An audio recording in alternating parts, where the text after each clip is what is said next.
te adorar, eu vivo só pra te adorar.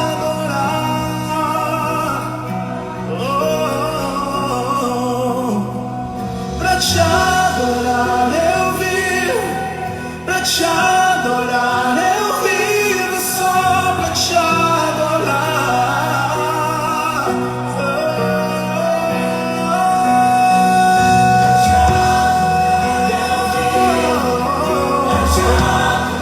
Eu vivo só pra te adorar. Foi pra isso que eu nasci, Senhor.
Bom dia, pessoal, sejam todos bem-vindos. Segunda-feira, que bom que mais uma vez temos a oportunidade de estar juntos aqui nessa Bíblia na Mesa, o Evangelho Sem Agrotóxico. Eu tive um final de semana maravilhoso, abençoado. Como é que foi o teu final de semana aí? Deu tudo certo? Essa semana, pessoal, a gente está muito animado, porque essa semana é a Confraria dos Homens. Nós teremos na sexta-feira aqui a nossa confraria de cada mês. O pessoal já está confirmando de outras cidades, já estão pegando reserva de hotel aqui. E eu estou muito feliz de saber que a gente vai conhecer mais uma extensão da família. E que sessão extraordinária a gente teve ontem. Ontem a gente teve uma sessão na Igreja no Cinema e a Aline falou basicamente sobre renovação mental. E uma das coisas que mais me chamou a atenção ontem do que a Aline falou é que a renovação mental não fala sobre você ter um novo pensamento, fala sobre você ter uma nova atitude. O mundo está carente, esperando de uma atitude. O mundo está esperando uma atitude tua, uma atitude minha. E nós provamos que nós temos a mente renovada na medida que nós temos novas atitudes. Eu e você, nós precisamos nos desafiar a termos novas atitudes. E uma das coisas que eu fiquei pensando durante a ministração da Aline foi o que os homens do passado pensariam hoje. O que um homem gênio como, sei lá, Napoleão Bonaparte, um líder social dos anos 60, anos 80, um Nelson Mandela, o que ele estaria pensando hoje diferente da gente? No que ele estaria dedicado à vida, no que ele estaria realmente investindo a vida dele. E foi muito precioso ontem poder ser desafiado. Eu me sinto desafiado a ter que colocar em prática novos pensamentos. Nós temos novos pensamentos. E esses novos pensamentos, olha, até o da Loca, meu Deus, ó, vai ter pessoal, já está confirmado. Dutra, lá de Rio Grande do Sul, da Loca de São Paulo, o Pulpo Coléu de Ponta Grossa, o Jean de Itajaí, e eu fico impressionado porque nós estamos levantando um exército de homens. Eu creio que Deus está movendo entre os homens, nós estamos entendendo coisas novas, Deus está levantando homens, e a confraria de homens tem sido um lugar onde nós podemos de fato nos desafiar a sermos os homens do século 21. Deus criou macho e fêmea e nós precisamos de fato voltar à origem do que significa realmente sermos um macho, o que significa ser um homem, o que significa ser um pai, o que significa ser um marido. Então estou muito animado, pessoal, aqueça os motores, a gente está preparando tudo para sexta-feira. Que você tenha o melhor final de semana, a melhor experiência que você podia ter. Queremos honrar vocês em todo investimento que vocês estão fazendo, seja de uma passagem de ônibus, seja na gasolina, no pedágio, na reserva dos hotéis, no desgaste que envolve você vir até aqui no final de semana, e vai ser muito bom mesmo introduzir vocês.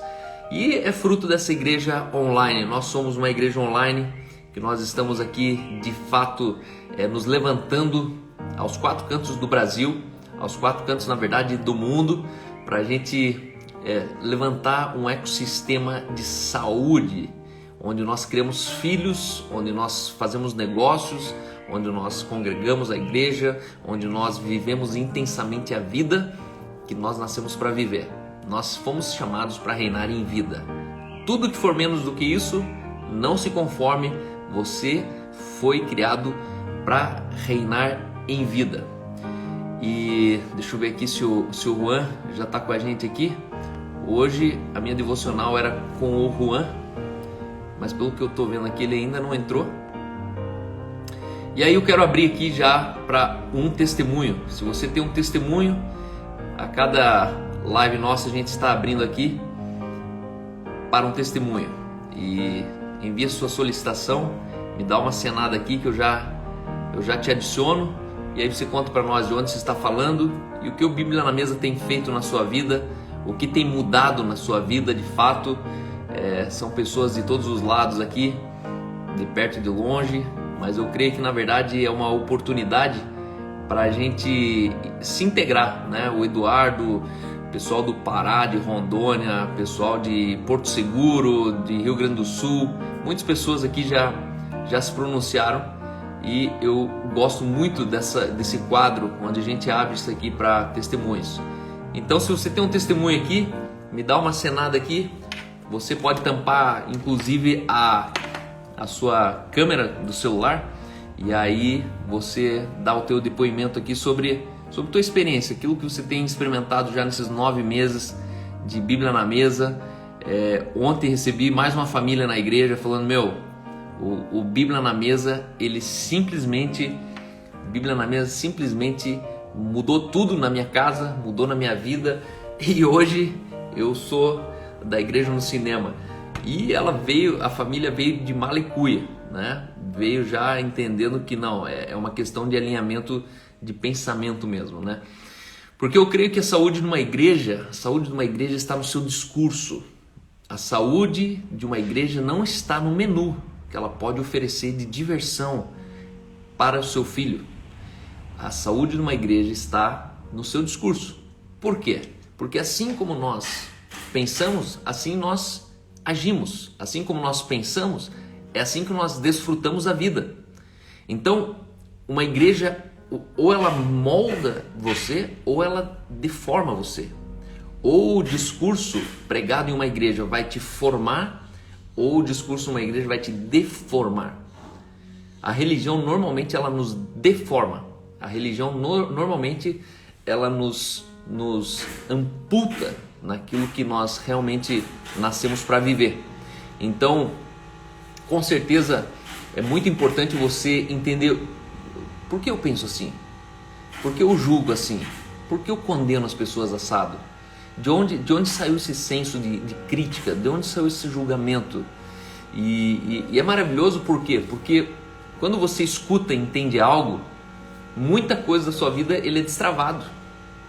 Tem muita experiência que está contida atrás de um simples entendimento. A partir do momento que você entende, você ativa experiências novas. Algumas pessoas elas falam pra gente assim, mas calma, minha vida tá travada, minha vida não anda, minha vida não evolui, meus negócios não deslancham. E aí eu fico pensando, o que acontece com essas pessoas? O que acontece é que elas estão travadas em um entendimento que elas não entenderam. Se você tiver um entendimento, se uma chave vira, entenda que essa chave ela abre uma comporta de novas experiências. Você vai ter novas experiências no seu trabalho, você vai experimentar novas experiências no relacionamento com os teus filhos, você vai ter uma nova experiência com a sua relação com o dinheiro. E às vezes você pensa assim, não, mas eu preciso conseguir muita coisa, eu precisava mudar de cidade, eu precisava mudar de igreja, Não, você precisava de um entendimento novo. É um entendimento. Na linguagem do coach, eles chamam de insight. Nossa, eu tive um insight. E de repente você fala assim, nossa, eu tive um insight. Só que esse insight na verdade foi uma trava que foi puxada.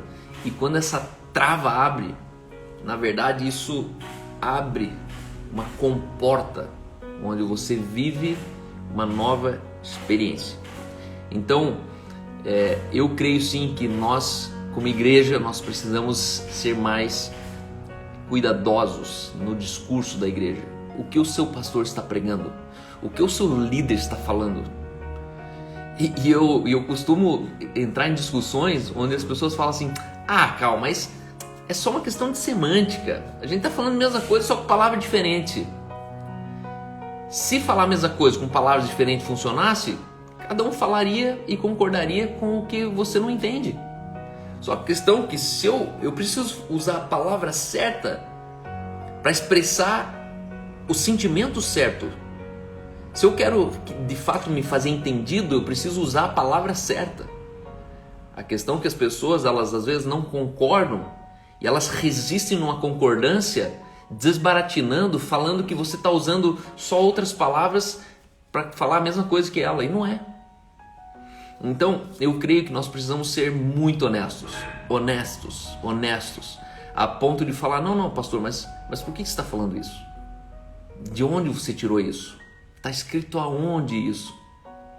Porque nós estamos reproduzindo informações que não estão ordenados na Bíblia.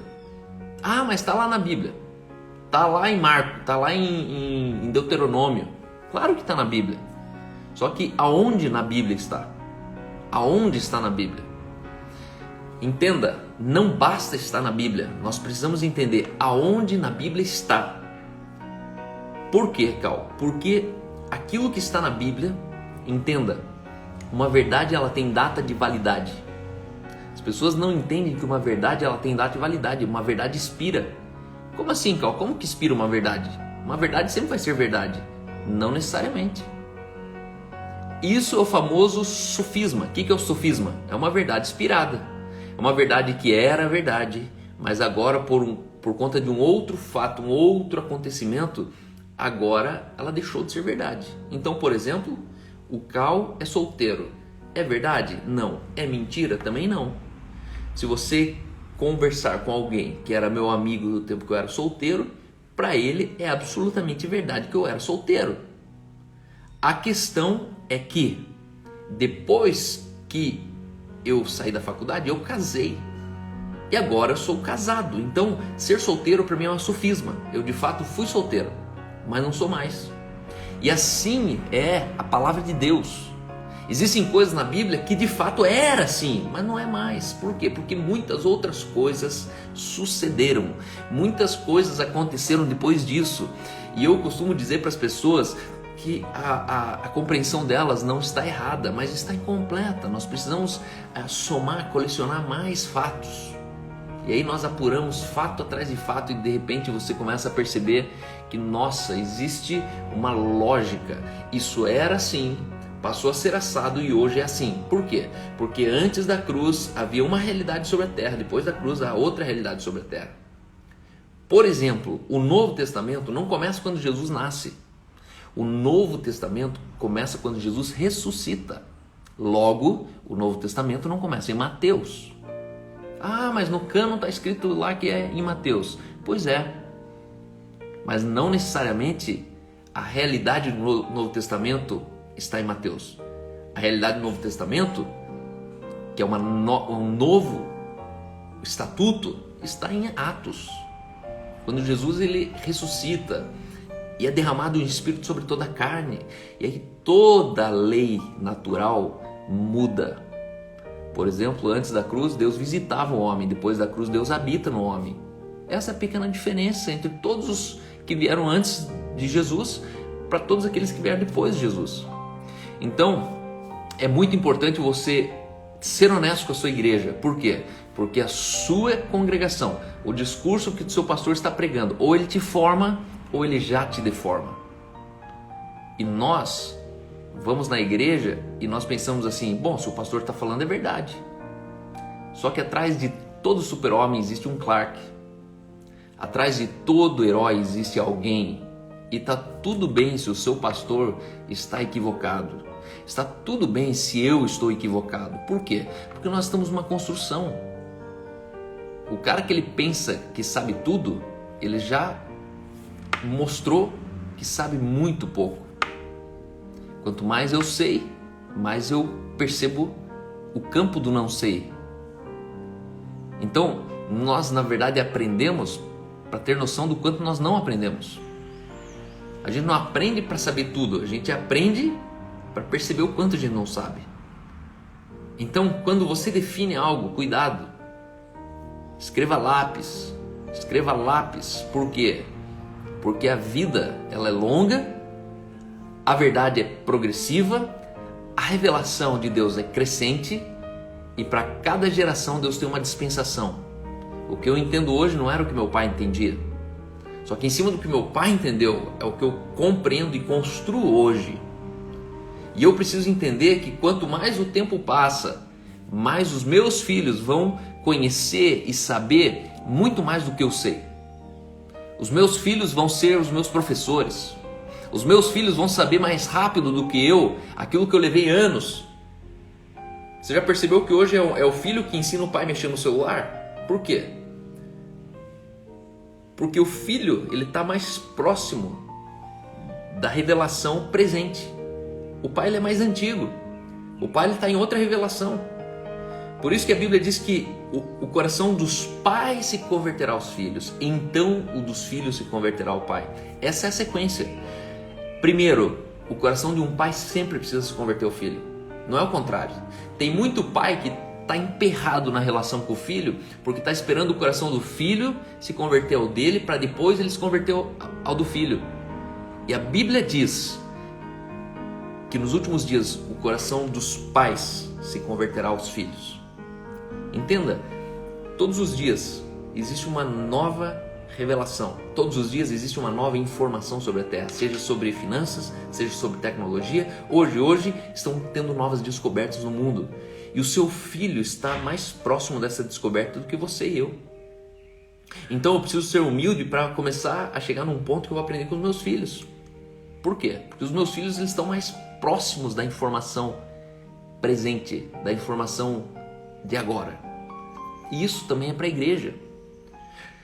Se os mais velhos de uma igreja entendessem que existe uma grande revelação sobre os mais novos, eles teriam menos ego e eles escutariam com mais humildade a geração mais nova. A religião ela sempre diz que a experiência é o que vale. Então, quanto mais velho eu sou, mais sábio eu sou. Mas o reino diz que é a revelação que interessa. Quanto mais ungido eu sou, mais revelação eu tenho. Davi foi um cara que não foi eleito, ele não foi chamado por detrás das malhadas, cuidando de ovelhas, porque ele era um cara experiente. Ele foi chamado porque tinha uma revelação de Deus sobre a vida de Davi. Davi foi encontrado. E aqui eu quero deixar uma palavra para quem está preocupado. O homem a quem Deus quer estabelecer, ele o encontra. Às vezes eu e você, nós estamos desesperados tentando chamar a atenção de Deus, falando, Deus, estou aqui, Deus, estou aqui. Aí você tenta de todo lado ser popular, você tenta de todo lado fazer agenda, você tenta de todo lado ter muito seguidor no Instagram. Aí você se torna um estúpido comprando seguidor do Instagram. Cara, o cara que compra seguidor no Instagram, ele é doente. Ele é doente. Doente. Você compra seguidor no Instagram, você é um doente. Sabe por quê? Porque você está enganando a si mesmo. Você está tentando enganar-se a si mesmo, dizendo que você é para você mesmo uma pessoa que você não é. Aí você tem lá 30, 40 mil seguidores, você chega lá, tem 2 comentários. O que uma pessoa está dizendo? Eu quero comprar seguidores, eu compro seguidores. O que ela está dizendo com isso? Eu tenho necessidade de ser mais popular, mas eu não consigo ser. E aí, porque eu não consigo ser, eu pego o atalho, eu pego um caminho mais curto. Eu tento passar por faz de conta.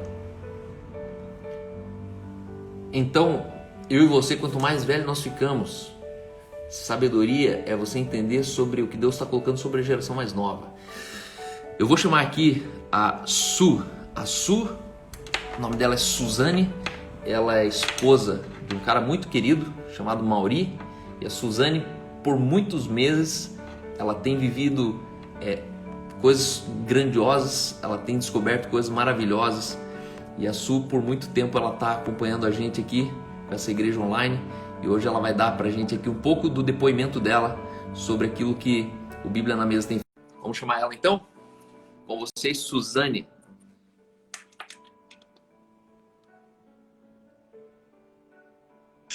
Oi. Bom dia, tudo bem? Bom dia, tudo bem, Cal? Tudo bem, que bom que deu certo hoje. Que bom, olha, hoje tá lá a panela, mas eu tô aqui. Que bom, é um prazer participar. Obrigada, Cal. Alegria. Conta pra gente um pouquinho da tua experiência aí, do teu dia a dia, cozinhando com Bíblia na Mesa. Nossa, tem sido incrível, me inspira demais. Nós já tínhamos assim muitos pensamentos parecidos, mas eu vejo que amadureceu isso na nossa família. Primeiro começou meu marido te ouvindo, porque estava bem no início da quarentena e ele não estava trabalhando. Ele voltou para a empresa e ele me deixou com o legado, eu amei. Então ele sempre chega em casa e pergunta, e daí, como que foi? Eu falo, você tem que assistir, você não pode perder. Então tem sido muito uma bênção. E o que aconteceu que eu percebo muito diferente, Cal, foi que a gente realmente tem tirado do papel, sabe? Nós temos colocado muito em prática, porque a gente tinha já muito conteúdo e não passava para as pessoas, né? E hoje a gente está com vários grupos. Nós temos alguns grupos de igreja que a gente está fazendo reunião online. Temos um amigo nosso até de São Caetano, lá em São Paulo, que ele e a esposa estão fazendo também um acompanhamento comigo e com o Mauri. Temos vizinhos aqui do condomínio. Então, a gente está conseguindo multiplicar. E isso, eu acho que assim, tem sido uma bênção. Deus que nos encorajou através desse dia a dia com você, das lives, a gente tem se sentido encorajado a colocar em prática e compartilhar tudo que a gente está aprendendo. Uau, que maravilha. Vocês são pessoas muito marcantes na minha vida. Para quem não sabe, o Mauri e a Suzane, eles eram líderes de surfistas de Cristo aqui em Curitiba. E numa eventualidade, quando eles estavam à frente desse ministério, eu quase morri afogado no meio da praia. Não sei se você lembra ainda, mas é que você era um menino super aventureiro. Sim. Foi legal. Deu tudo certo, né? Por isso foi legal. Você é super aventureiro, por isso que teu filhote lá também é super 220. Exatamente. Né? E vocês sempre. Eu tenho um filho igualzinho. Né? desde o começo eu vi em vocês assim um núcleo familiar muito forte. O Mauri, para mim, é um cara que Ai, desde que lá de graça. trás, ele deve ter o quê? Uns 10 anos a mais que eu. Ele fez 49 agora. 49. Então ele tem quase 15 anos a mais que eu. E por Uhum. muito tempo de longe, o Sim, Mauri sempre foi para mim uma bússola. Foi um cara que eu sempre vi muita hombridade nele, vi muita verdade nele. A sim, postura como verdade. ele liderava, né? A postura como ele tratava questões do Senhor de Cristo. Então, para mim é uma grande alegria, uma honra poder fazer parte do dia a dia de vocês, mesmo à distância, né? Eu Que sempre vi legal. vocês envolvidos com a igreja e a minha oração é que, de fato, Deus ele continua usando vocês, porque vocês são padrão entre os fiéis. O testemunho de vocês é muito Mas forte. hoje você é um orgulho para nós, assim, em saber que você teve um tempinho por ali. A gente ainda era muito menino aquele tempo, né, nas coisas do Senhor e de lá para cá muita coisa mudou, mas hoje você passou de nós há muito e é uma referência. A tua família é uma referência, o teu jeito de pensar. Então nós temos acompanhado e concordamos e ficamos assim tão felizes, sabe? Nosso coração se enche de alegria de estar vendo o que Deus tem feito, aliás, em toda aquela geração, a gente tem visto muita coisa bacana. Todos É, aqueles jovens que a gente liderava, que eram meninos ainda, hoje são grandes homens, né? é, Pastores e grandes homens de Deus, tem sido um orgulho para nós, assim como líderes, né? Foi maravilhoso. muito Mas eu quero bom. agradecer demais a Deus pela tua vida, Cal. Continue, porque essa tua iniciativa é sensacional. Você não sabe o quanto, bom, você deve saber um pouco do quanto isso tem mudado a vida das pessoas, só que a gente não tem como avaliar aonde tudo isso vai chegar, né? Porque vai ficar tão grande que não tem como a gente Amém. avaliar. Mas Amém. obrigada pela oportunidade, viu? Eu que Amei agradeço participar. e já quero deixar aqui o Uhum. convite. Beijão para vocês. Eu sei que você tem uma Uhum. história incrível e se você topar comigo um dia, eu quero fazer como Jesus entrou na história, falando um pouco da tua vida, Eu tá bom? topo, claro. Então tá bom, eu vou fazer um Com contato com certeza, você vai mais ser um tarde, tá? prazer. Deus abençoe você, um Tá bom, abraço. então. Deus abençoe. Um beijão. Tchau, tchau. Tchau, Aline. Tchau, tchau. Essa é a Su, pessoal. A Su é um amor de pessoa, maravilhosa. A mãe do Noah, eles são fãs da Ilha do Mel. Se você gosta da Ilha do Mel, esse é o casal para você saber tudo sobre a Ilha do Mel. Mauri é um surfista de mão cheia e respeito muito essa família. E é bom demais saber que a gente está em contato assim tão junto. Deixa eu ver aqui se tem mais alguém. Mais alguém, mais alguém. Infelizmente o Juan não apareceu por aqui hoje. Provavelmente ele teve algum imprevisto, né? Mas a gente está aqui juntos. E vamos ver se tem mais um depoimento aqui. Tem mais um depoimento? Alguém aqui tinha solicitado aqui? Cadê? Eu já vou entrar já na... Eu vinha falando sobre 5 chaves. Bom, depois a gente continua aqui. Eu vou já continuar aqui. Na verdade, os comentários estão desativados. Por isso que ninguém consegue me chamar aqui. Mas eu vou continuar aqui com 5 chaves que a gente tem, 5 provérbios sobre a vida abundante, tá? Então a gente começou falando, em primeiro lugar, sobre a vida com excelência. 5 chaves para uma vida abundante. Eu estou na terceira devocional já com vocês, falando sobre as chaves da vida abundante. E aí eu comecei falando que quando nós somos nascidos de Deus, nós pensamos como Deus. Logo, alguns pensamentos não cabem na nossa mente. Porque você tem os pensamentos de Deus, a mente de Deus, existem pensamentos que não cabem na sua mente. Existem alguns pensamentos que eu e você, nós deveríamos refutar. Nós deveríamos simplesmente não compreender, não entender. Por quê? Porque nós temos a mente de Cristo. Logo, se você tem a mente de Cristo, comece a crer que os pensamentos que você tem também são de Cristo. Uma das coisas que mais tem afetado a igreja de Jesus é colocar dúvida quanto ao nosso pensamento. Aonde você cresceu numa religião dualista falando assim, isso aí pode ser de você, hein? Isso aí é da carne. Acho que não é de Deus, não. Só que eu te pergunto, se Deus habita em você e você é um com Deus, a chance de você pensar mais como Deus é maior do que você pensar mais como esse mundo. A sua matriz, ela mudou. Você é outra pessoa. Você antes era uma alma vivente, agora você é espírito vivificante. E aí, aqui eu coloquei sobre 5 provérbios de Salomão, onde você precisa trazer eles para a cultura familiar da sua casa. Precisa estar no DNA da cultura da sua casa. Hoje eu e você, nós somos fruto de uma cultura familiar. Tem coisas que nós fazemos hoje que foi aprendida por pai, por mãe, por avô, por bisavô. Só que na verdade você precisa entender que você pode sim deletar. Você pode resetar a sua cultura familiar.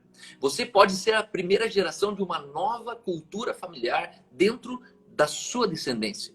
Então, em primeiro lugar, excelência como estilo de vida. Segundo lugar, o bom nome. E o terceiro lugar aqui eu falei sobre mentoria. Se eu não me engano, nós paramos aqui em mentoria, certo? E aqui, deixa eu ver aqui. Mentoria eu não falei e eu vou continuar agora a partir de mentoria, tá? Então, mentoria está em Provérbios 15, 22. A cultura judaica é uma cultura próspera, porque você ter mentoria de um tio, você ter a mentoria de um avô, você ter a mentoria de um pai, é uma coisa intuitiva. Um judeu não procura um mentor num coach. Um judeu não procura mentor no pastor. Um judeu, normalmente, ele tem um mentor no seu seio familiar. É muito comum os judeus, eles colocarem o filho para trabalhar com o tio. Então o tio tem uma loja, o tio tem uma fábrica, o tio tem um empreendimento. É normal o tio contratar o sobrinho. Por quê? Porque aí não tem uma relação de pai, mas tem uma relação próxima de família. Só que a questão é que o tio pega pesado. O tio se responsabiliza, faz acordo com o pai, dizendo assim, deixa comigo que eu vou dar um talento no seu filho. E aqui, Provérbios 15, 22 diz, onde não há conselho, fracassam os projetos. Mas com muitos conselhos, há bom êxito. A chave de um projeto funcionar não é o projeto ser uma boa ideia. A chave do bom êxito de um projeto é você reunir o máximo de conselhos. Se você tem uma viagem internacional para fazer pela frente, se você tem um sonho de construir um negócio próprio, se você tem um sonho de fundar um ministério, entenda que o potencial do seu projeto não está na grande ideia que você tem. O potencial do seu projeto está no conselho que você reúne sobre aquilo. Só que é interessante. Por quê? Porque quando eu e você nós estamos debaixo de uma emoção, de uma empolgação, nós somos seletivos naquilo que nós queremos ouvir. Então, quando você vai abrir uma igreja, você só escuta quem te apoia dizendo, abra a igreja. Mas você corre daquele que vai te mandar real, falar, cuidado, que igreja não é bem assim. Aquele que vai talvez falar o que você não concorda e nem quer ouvir. Só que eu e você, nós precisamos ter uma sensatez, uma estrutura emocional para escutarmos todos os tipos de pessoas. No sentido de quê? De você selecionar os conselheiros, os mentores. É todos os tipos de mentores. Não estou falando para você escutar qualquer pessoa. Não escute qualquer pessoa, porque normalmente eles vão assassinar o seu sonho. Quem não sonha é assassino de sonhos. É muito normal você contar sonhos para pessoas que não sonham e esses killers matarem os seus sonhos. Só que fora desse contexto, você precisa eleger mentores para a tua vida. Então, 5 atitudes, 5 benefícios que uma mentoria como cultura de vida vai trazer sobre a tua casa. Em primeiro lugar, um mentor ele abrevia anos e dias de vida. Ou seja, você acessa destinos e caminhos que alguém já percorreu. Todo mentor é um destino. Todo mentor precisa ser um lugar a se alcançar, a se chegar. Eu me lembro que por um período da minha vida, eu comecei a medir casais que estavam à minha volta. E eu me perguntei, qual desses casamentos que eu gostaria de ter em casa? Qual foi a minha surpresa quando eu descobri que nenhum desses casamentos eu queria ter? E eram justamente os mentores da minha vida. Foi ali que eu dei no pé e falei, não, preciso mudar meu círculo de relacionamento. Nós precisamos modelar pessoas que são destinos onde nós gostaríamos de chegar. E essas pessoas, elas têm uma coordenada. Eu tenho uma amiga próxima, querida nossa, que o pai dela mora no litoral do Paraná. E o pai dela, muitos anos atrás, ele criou um coral no fundo do mar, aonde hoje, ele faz pesca esportiva. E ele reúne 5, 8, 15 pessoas dentro do seu barco. Essas pessoas pagam R$ 500 para um final de semana. E ele leva essas pessoas para pescar pesca esportiva exatamente numa coordenada onde só ele sabe que ali tem espécies raras de peixes. Então o que esse cara fez? Ele foi até o meio do mar, do oceano. Ele jogou alguns escombros no fundo do mar. Ele modelou um coral. Esse coral atraiu espécies interessantes de peixes, de marinhos. E hoje, só esse cara sabe a coordenada. A herança desse cara, que vai deixar para os filhos, é a coordenada. Você consegue imaginar? A coordenada é a herança do cara. Por quê? Porque você pega 10 pessoas a R$ 500, a gente está falando que ele ganha R$ 5.000 no final de semana. Para quê? Para pegar o barquinho dele, colocar o pessoal lá com a caixinha de cerveja, os molinetes, as varas. Aí os caras entram, ele faz network com todo mundo, vai até alto mar, ancora o barco e fica ali 5 horas, 3 horas, deixando todo mundo se divertir. Nossa, o peixão, olha esse grandão. Só que qual que é a força dele? Que ele tem a coordenada. Ninguém pode descobrir essa coordenada. Você imagina, é um mar aberto. Ninguém sabe aonde é esse lugar. Ninguém sabe onde é esse lugar. Só ele sabe. Ele põe no GPS, faz todo um caminho e para em cima do coral que ele mesmo criou. Todo mentor é uma coordenada. Quando você encontra uma coordenada nesse mentor, você chega mais cedo no destino onde talvez você ia levar anos para entender. Entenda, o mentor, ele abrevia dias e anos. Você pode viver mais tempo o fruto que você colheu nessa mentoria. Em segundo lugar, o mentor, ele dá o acesso à coordenada. O mentor é aquele que te conta como que ele fez isso, como ele chegou nesse número, como ele chegou nesse casamento, como ele chegou nesse ministério, como ele chegou nesse entendimento. Terceiro, o mentor, ele te dá acesso à verdade. Todo mentor é um dedo na sua cara. Todo mentor, ele tem um acordo inicial. Aqui não tem tapinha nas costas. Você já percebeu que as pessoas, elas são falsas? Principalmente na cultura brasileira, isso está instaurado no DNA da cultura. A hipocrisia. Nossa, Carlos, você está chamando os brasileiros de hipócritas? Bastante vezes. O brasileiro, aquele cara que ele chega na casa de um amigo, e aí a mãe do amigo fala: ô, fulano, quer um cafezinho? Não, não, obrigado, obrigado. Só que por dentro ele tá assim: queria um cafezinho. Que gostoso cafezinho. Só que ele falou: não, não, obrigado. Só que ele não queria falar não, não, obrigado. Aí ela põe o cafezinho e fala: bom, já que você não quer, eu vou tomar aqui. Aí o que se faz? Então eu vou tomar.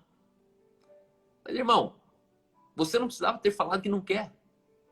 Se alguém te oferece alguma coisa e você quer isso, entenda. Seja honesto e fale a verdade. Sim, eu aceito. Obrigado. A gente tem uma falsa modéstia brasileira que é assim: não, não, não, não. Precisa de ajuda? Não, não. Só que você precisa de ajuda.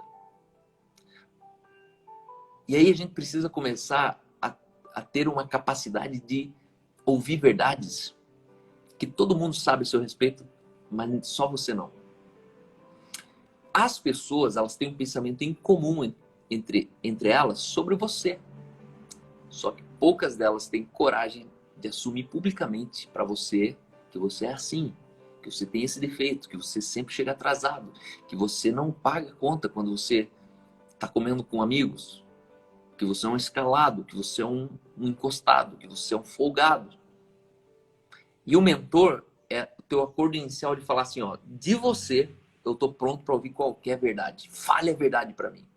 Porque é o seguinte, a verdade que você não escuta de um mentor é a verdade que você vai escutar quando o resultado de algo der errado e a pessoa vai ter que jogar na sua cara porque você não vai ser qualificado para aquilo. Aquilo que você não souber por bem, a vida vai te ensinar por mal. Porque um dia vai dar tudo errado e você vai procurar saber, mas por que deu errado? E aí você vai chegar na conclusão que deu errado porque você era um folgado. Deu errado porque você era hipócrita. Deu errado porque você é insuportável. Um dia eu olhei para um amigo e falei, meu irmão, a sua esposa é uma das pessoas mais insuportáveis que existem para eu ouvir ela. Eu só falei isso porque ele é meu amigo. Eu falei assim, tua esposa, eu não aguento 10 minutos falar com ela, porque ela falando comigo é insuportável. Eu não suporto o jeito que ela fala comigo. Não suporto. Só que, obviamente, que ele não perguntou essa opinião minha. Só que só estava justificando uma relação quebrada com um grande amigo que eu tinha. Ele é meu amigo. Ele ainda é. E ele podia ter pego essa informação e falado, bom, preciso mudar isso na minha esposa. Só que isso é incomum. É uma pessoa que tem dificuldade de relacionamento. Uma pessoa que enxerga o mundo com miopia.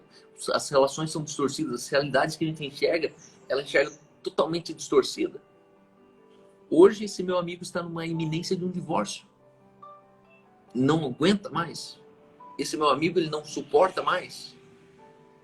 Só que será que ele descobriu agora ou será que lá atrás ele só varreu para baixo do tapete? Nós precisamos ser mais honestos com quem precisa nos contar uma verdade. Isso você vai encontrar em uma mentoria, num mentor. Eleja mentores. Número 4, o ser humano aprende fazendo, nunca ouvindo. A Bíblia diz que o filho só faz o que vê o pai fazendo. Você pode ouvir tudo o que eu estou te falando, mas eu tenho certeza que se você me segue na rede social, tem muita coisa que você aprende comigo, que é muito mais fazendo do que eu discursando, resenhando para você aqui um discurso bonito. As pessoas fazem o que vem a gente fazendo, não falando. Elas aprendem com a gente fazendo. Já ouviu falar que as palavras convencem, mas é o exemplo que arrasta? O exemplo arrasta as pessoas. As tuas ações, elas gritam muito mais alto que as tuas palavras. Por isso tem pastor que tem um discurso muito lindo, mas o resultado dele é nulo. Por quê? Porque no dia a dia, no modus operandi, a atitude dele grita mais alto do que a pregação dele. As tuas atitudes, elas gritam muito mais alto que as tuas palavras. Eu conheço muitas pessoas que tentam converter pai e mãe em casa. Tentam converter o irmão, tentam converter a namorada. Eles voltam sempre com a mesma frustração. Ah, meu irmão não dá certo, meu irmão não dá certo. Claro, você não entendeu que teu irmão ele vai aprender com o teu resultado fazendo, não falando. A propósito, eu tenho 6 irmãos. Eu sou pastor da minha casa, eu sou pastor dos meus irmãos. Eu amo pastorear eles. Mas se tem uma coisa que eu economizo com eles, é a minha opinião sobre eles. Eu economizo. A menos que eles me perguntem, eu não falo minha opinião sobre eles. Por quê? Porque enquanto eles não entenderem na minha vida um resultado, não tem por que eles me ouvirem. E aí, obviamente, que você vai tendo resultados. A vida vai passando. Primeiro você namorava. Então, teu irmão via você namorando. Quando ele ia namorar, ele, opa, não é simples namorar. Aí ele corria pra você, pô, você conseguiu namorar, deu certo, como é que você fez? Aí se casou. Aí casamento tudo flores, até o dia que chega a segunda-feira. Aquela segunda-feira chuvosa, sem emprego, você tá em casa, tá faltando coisa na geladeira. Aí o pau começa a estourar. E aí teu irmão lembra, mas ele já passou por isso. Entenda, as pessoas elas precisam caminhar por cima dos seus resultados. Teu resultado pavimenta o futuro das pessoas. Existem pessoas que são muito próximas que você precisa entender que as tuas ações elas estão impedindo essas pessoas de acreditar nas tuas palavras. Porque é incoerente. Você fala uma coisa pro mundo, mas vive outra coisa dentro de casa. Quantas pessoas que são de mentira na rede social, mas a mãe e o irmão, o pai em casa sabem que a pessoa é uma largada. Que a rede social é uma vitrine mentirosa de um cara vagabundo em casa. Quantas pessoas? Quantas pessoas que dão risada assim, tipo, meu irmão, idiota, babaca, porque é aplaudido pelo mundo, mas não consegue ser valorizado em casa. Não consegue ser levado a sério em casa. Isso é muito grave. Muito grave. Porque é fácil você enganar quem não te conhece. Mas o desafio é você ter o respeito de quem convive com você. Esse é um dos problemas das relações. Por isso que as pessoas ficam. E o namoro, a relação, ela tá gostosa até você conhecer o cara. Conhecer o cara, você não consegue mais admirar. E o princípio do respeito é admiração. Então, logo, sem admiração, você perdeu o respeito. E aí, o que acontece? Não dá. Aí você vai lá e fica com outra pessoa. Então, quando você fica, a pessoa não te conhece. É aquela zona do flerte. Fica aqui, fica ali, fica ali. O dia que você namora, não funciona mais. É igual visitar a igreja. Enquanto você visita na igreja, cara, que igreja linda, que igreja maravilhosa, que igreja legal, que pastor legal, que pessoas legais. Até o dia que você começa a entrar no bastidor da igreja. Você começa a frequentar essa igreja. E aí você perde a admiração. A propósito, existem algumas pessoas que deviam sempre permanecer sendo visita na tua vida. Porque o dia que você conhecer elas, de fato, você perde o respeito por elas. Por quê? Porque elas são de mentira. Elas são incompatíveis. Não seja assim. Número 5, mentoria te capacita para desafios maiores. Te equipa para viver resiliente e te desenvolve para liderar seus resultados. Mentoria, ela te desafia, ela te capacita para desafios maiores. Ela te mostra que você é possível demais. Você tem potenciais para além. Um dos grandes inimigos do potencial se chama sucesso. Quando você alcança o sucesso, a tua tendência é achar que o potencial foi alcançado, mas o teu potencial é limitado. Sucesso é um potencial que deu certo, mas você pode ter sucesso em todas as áreas da sua vida. Você pode ser um grande sucesso no casamento. Só que como sendo um grande sucesso no casamento, você pode ser um grande sucesso no ministério. Como um grande sucesso no ministério, você pode ter um grande sucesso nos seus negócios, nos seus investimentos financeiros. Por quê? Porque você precisa entender que o seu potencial é limitado. Você é uma semente e dentro de uma semente não existe fim. Esse é o nosso potencial. A questão é que quando nós alcançamos sucesso, a gente fala assim, alcancei meu potencial. Você nunca vai alcançar o seu potencial. O seu potencial, ele sempre é maior do que você. Você nunca vai alcançar o seu potencial. Por isso que você pode continuar empreendendo coisas ainda maiores. E mais, e mais, e mais. E chega uma hora que você fala assim, uau, quanto mais eu desenvolvo, mais eu tenho resultados, mais eu descubro o quanto eu posso.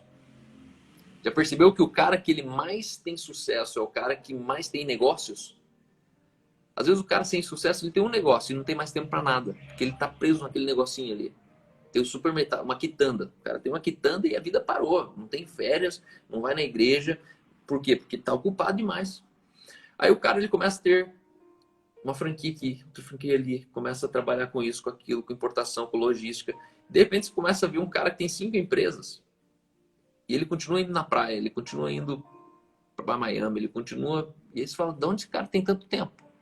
Na verdade, não é que ele tem tanto tempo, é que ele descobriu o potencial dele. E o potencial dele, quanto mais você alcança resultado, mais você percebe o quanto você é capaz. Quanto menor resultado que você tem, mais imbecil você se sente. Quanto menor resultado que você tem, mais incapaz você se enxerga. E aqui você tem que romper com esse platô. O começo do resultado é difícil, mas quando você começa a galgar resultados, isso te dá um sentimento de poder. E você se sente apto, você se sente poderoso. Então, em primeiro lugar, tenha uma vida com excelência. Em segundo lugar, guarde um bom nome. Em terceiro lugar, tenha mentores. E a lição de hoje é, eleja 3 mentores na sua vida. Anote num papel, anote no seu celular. Por 6 meses, por 3 meses, no próximo mês. Você pode mudar esses 3 nomes, mas coloque, oficialize 3 mentores na minha vida. Vai até esses caras e fale assim, eu quero ter o casamento que você tem. Eu quero ter a visão de negócio que você tem. Eu quero ter a resposta proposta ministerial que você tem. Eu quero ter o estilo de vida que você tem. E aí você diz assim, você está disposto a me dar um dedo na cara? E aí você fala assim, eu te dou o dedo na cara. Só que para isso você precisa me contar tudo. Sem manipulação. E aí conforme você vai contando, o teu mentor vai falando assim, negativo, você está enganado. Sai desse lugar. Não é assim que funciona. Número 4. Quinto provérbio com uma vida abundante. Provérbios 13:18 diz, pobreza e afronta. Pobreza e afronta sobrevém ao que rejeita a instrução. Mas o que guarda a repreensão será honrado. Você já perdeu a dó de pobre? Eu já perdi a dó de pobre. Não estou falando de criança pobre, não estou falando do deficiente pobre, estou falando do pobre. Estou falando daquele pobre que é arrogante, que é a maioria deles. O pobre que é orgulhoso, que é a maioria deles. Esse texto que ele está dizendo aqui, pobreza e afronta sobrevém ao que rejeita a instrução. Um dos sintomas da pobreza é que a pessoa rejeita a instrução. Então, continue pobre. E é bacana porque, na verdade, a religião ela fica tentando erradicar a pobreza do mundo. Só que Jesus falou, ei, os pobres vocês terão consigo sempre. Jesus estava falando, dê o direito para as pessoas permanecerem pobres. Você sabia que liberdade está acima de igualdade? O pensamento comunista ele quer equalizar todo mundo, ele pensa em igualdade, então todo mundo tem que ser igual. Esses dias eu estava sentado com uma senhora, ela falou assim, todo mundo tinha que ser obrigado a ter uma casa, tinha que ser direito de ter uma casa. Ué, mas tem gente que não quer ter a casa. Casa dá trabalho, tem que pagar IPTU, tem que fazer pintura, tem que cortar grama, tem que fazer reforma. E tem gente que não quer ter uma casa. Por quê? Porque dá trabalho ter casa. Então, o direito dela não querer ter uma casa está acima do direito dela ter que ter uma casa, porque todo mundo tem. A gente precisa entender que liberdade está acima de igualdade. Existem pessoas que são pobres porque elas gostam de ser pobre. Como assim, Cal? Pobre não tem limite. Pobre não tem horário para acordar. Pobre, cada dia vê o que vai comer naquele dia. Não tem programação de alimentação. Uma das coisas que o pobre mais gosta, o mendigo, ele é mendigo, sabe por quê? Porque ele não gosta de limites. Ele não gosta de hora para dormir, ele não gosta de hora para acordar, ele não gosta de alguém mandando ele o que ele vai comer, o que ele vai vestir, não. Ele gosta de viver assim, ó, de qualquer jeito e me deixa. Pobreza e afronta. Pobreza e afronta sobrevém ao que rejeita a instrução. Guarda uma coisa. Resistir à repreensão é corromper os outros. Provérbios 10:17 diz, quem acolhe a disciplina mostra o caminho da vida, mas quem ignora a repreensão desencaminha os outros. Você sabia que uma pessoa que rejeita a instrução, ela está corrompendo alguém? É o pai de família que está destruindo a sua própria família. Por quê? Porque ele rejeita a instrução. É a mulher, esposa, que está destruindo um casamento. Por quê? Porque ela rejeita a instrução. É o filho que está destruindo a descendência de um pai, porque ele rejeita a instrução. E o texto está dizendo, quem ignora a repreensão desencaminha os outros. Não se associe com quem ignora a repreensão. Hoje a gente vive uma geração Nutella que não repreende os filhos. Irmão, se você não repreende seus filhos vão destruir a tua casa. Você está criando um bandalheiro. Você está criando mais um número da estatística social que vai precisar ser visitado na cadeia. Que vai roubar a televisão em casa para usar droga. Ah, mas ele era criancinha. Repreende a criancinha. Ensina ele a lidar com os limites na infância. Ensina seu filho a tratar com frustração, porque a vida vai frustrar ele várias vezes. E os pais não estão repreendendo os filhos. Ai, filhinho, não faça isso. Ai, filhinho, não faça. Mano, vai lá e põe um basta. Eu tenho dificuldade enquanto eu tô conversando com alguém e o filho da pessoa fica interrompendo. Tenho dificuldade. Por quê? Porque, mano, você põe ordem no seu filho. Meu filho, ele vem 2 vezes. Na terceira eu falo, brother, é o seguinte, eu tô conversando aqui, tá? Relaxa, vai brincar. E se você precisar de alguma coisa, você pergunta pra tua mãe. Se você precisar de alguma coisa, você vem aqui e pede licença. E meus filhos, eles levam a sério. Eles chegam do lado e falam, daddy, excuse me. Daddy, excuse me. Falou 3 vezes. Eu tô na fase agora que eu tô ensinando a Mel a seguir a conversa que eu tô tendo. Mel, você vai falar o quê? Ah, eu queria falar da boneca que eu quero comprar. Não, Mel, o que tem a ver com a conversa aqui? Se você quiser direito para conversar, você tem que agregar no assunto que a gente tá falando aqui agora. Só que eu tô conversando com alguém aqui e os filhos tudo interrompendo. Pai, você compra a boneca depois? Pai, depois vamos... Entenda, coloque limite nos seus filhos, repreenda os seus filhos. Você nunca vai se arrepender disso. O seu filho será repreendido, seja pela polícia, seja por um líder espiritual, seu filho será repreendido por um gerente. Hoje, quantas pessoas pedem a conta porque alguém repreendeu eles? Irmão, isso é muito sério, sabe por quê? Porque se alguém repreende o seu filho e isso te ofende, você está muito por fora. Não, ó, gente, você fala com meu filho, deixa que eu repreendo. Não, não. As pessoas têm direito de repreender o seu filho se o seu filho está fazendo o que não devia ser feito. Não interessa se é você ou se é alguém outro. Os meus filhos, eu faço isso publicamente. Eu dou o direito para pessoas que frequentam a minha casa de repreender os meus filhos naquilo que eles não deveriam fazer. Por quê? Porque eles estão me ajudando nisso. Me ajudem a criar meus filhos. Me ajudem meus filhos serem gente. Não é sobre um desamor, é sobre um amor.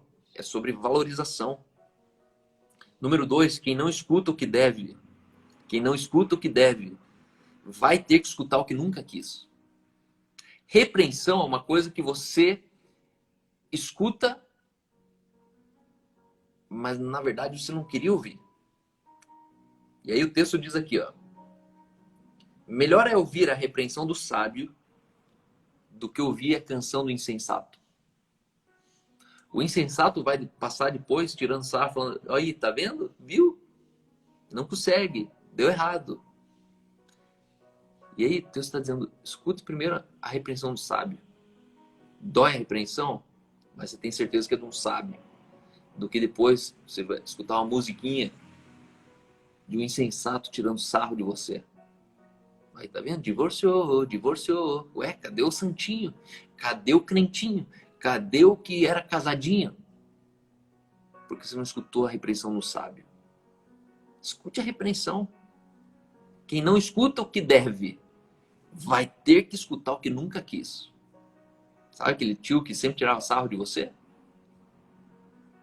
Aí você divorcia, ele volta e fala, aí, tá vendo, seu trouxa? Eu sempre te falava, seu bobão, bobalhão. E aí você escuta aquilo e fala, putz, eu nunca queria ter ouvido isso. E número 3, disciplina e repreensão é sem graça e frustrante, mas ativa a recompensa. Eu vou derrubar minha live aqui, tá muito interessante, e eu quero você de volta aqui, rapidinho pra gente terminar, tá bom? 78 pessoas, eu conto com você, e eu vou falar sobre esse último tópico, sobre a recompensa por trás da repreensão, tá bom? Obrigado pela tua audiência aqui até agora, tá?